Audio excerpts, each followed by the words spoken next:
Je m'appelle Michèle Yound, j'ai travaillé pendant de nombreuses années en tant que gestionnaire sur les milieux humides et à l'heure actuelle je suis représentante de France Nature Environnement au comité de bassin Adour-Garonne, voilà, où je représente les APNE.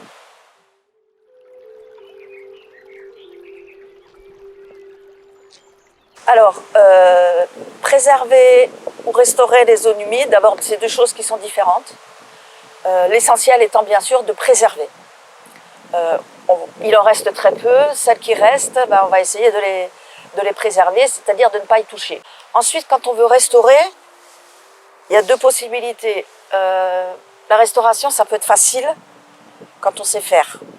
Il faut bien connaître le fonctionnement d'une zone humide, et chaque zone humide a un fonctionnement particulier. Alors, je vais insister sur l'aspect alimentation de la zone humide. Une zone humide peut être alimentée uniquement par la pluie.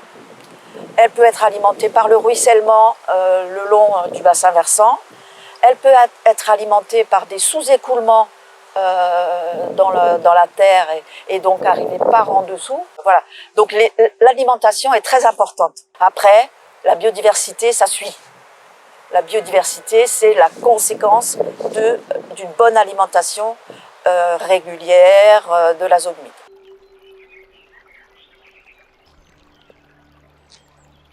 Alors la zone humide du Testé, je l'ai vue avant, je l'ai vue pendant les travaux, je l'ai vue après la restauration. Voilà, donc en fait, l'eau qui alimente la zone humide du Testé, elle est toujours là. Donc tant que l'eau est là, finalement la zone humide, elle existe, quoi. Oui, de toute façon, il faut.